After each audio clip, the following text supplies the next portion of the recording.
Hello, curious minds. Welcome to the first episode of ASD Is Ability. I'm your host, Joan Torrance, and I'm thrilled to embark on this journey when we can discuss about diversity, neurodiversity, and how beautiful our minds are, and more importantly, how they can be once we discover ourselves. Today, we dive into a conversation that's very close to our hearts. It's a celebration of the beautiful, diverse ways that our mind works, and the starting of this journey to talk about ASD, what that means, and actually how we can just get the most out of it. In each episode, we'll go through a spotlight of my experience and also learn and listen other experiences from other people that have looked at it from a different perspective. And from there, know better how we can think, how we are ourselves. This podcast is not just about ASD or even neurodiversity. It is really about finding a way to embrace how different we can be, find ways to understand who we really are. Because by doing that, we can not only be happier with our current reality, more importantly, we can shape our reality to be even better for times to come. So, whether you have ASD or have a neurodiversity, or you just know someone, either at work, a friend, or family member, or just curious to know more, please join me on this podcast and podcasts to come so you can understand better and learn as I share my experiences and we go through it. So thanks for listening and joining this, and let's dive in. And in this first episode, I'm going to start by looking at one aspect that is very important, and that's why I wanted to start from early beginning.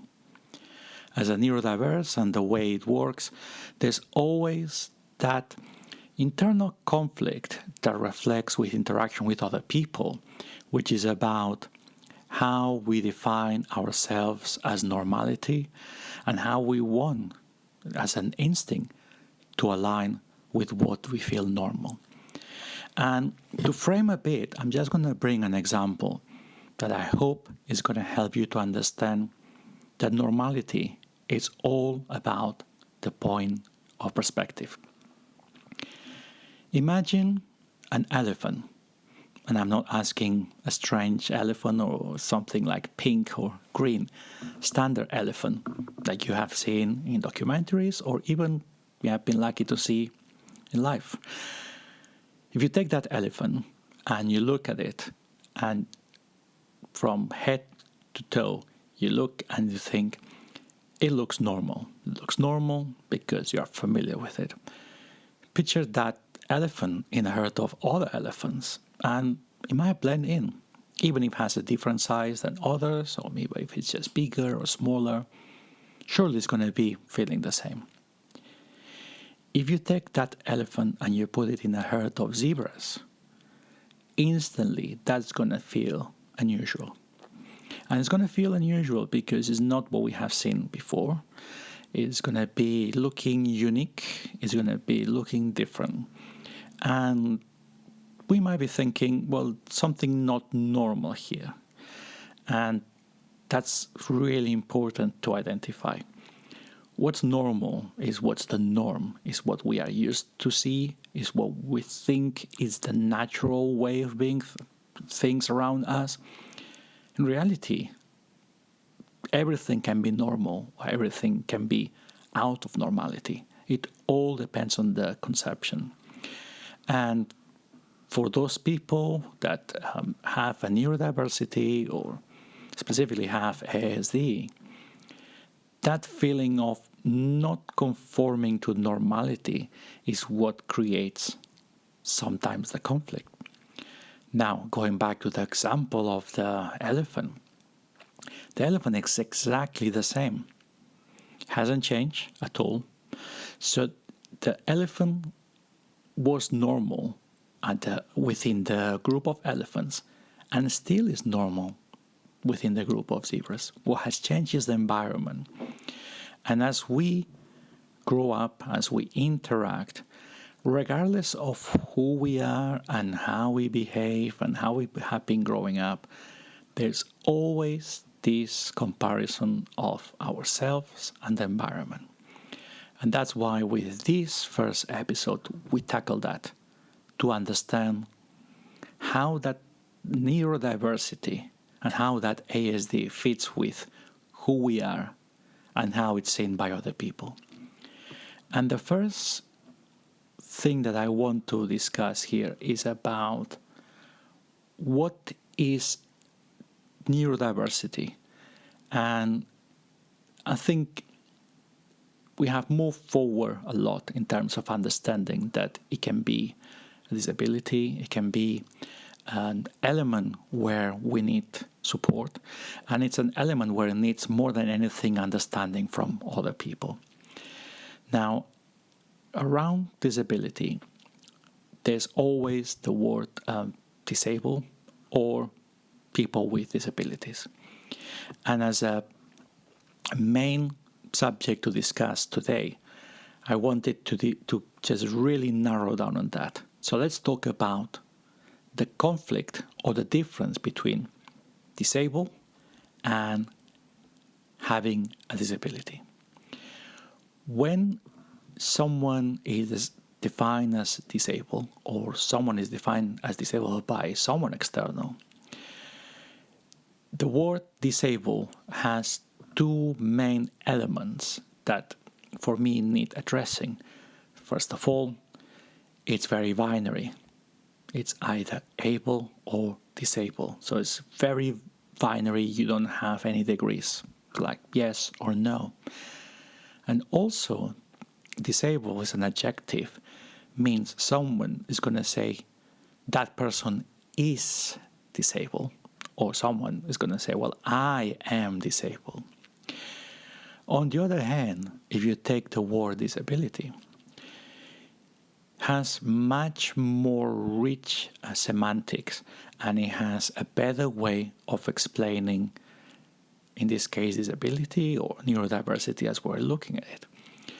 First of all, you can have a degree of disability. So you can just really grade from a lot of disability or just a bit. So the disability can be graded, which I think really helps, especially when we talk about ASD and other elements similar to that. And the second one is the word and the grammar around it is going to be that person has a disability, or if it's personal, ourselves, we're going to say, well, I have a disability or I have a degree of disability. And the important element is that whatever we have is because we have gained through our life. When we are born, we have our body and our mind. It's through life that we start having more things.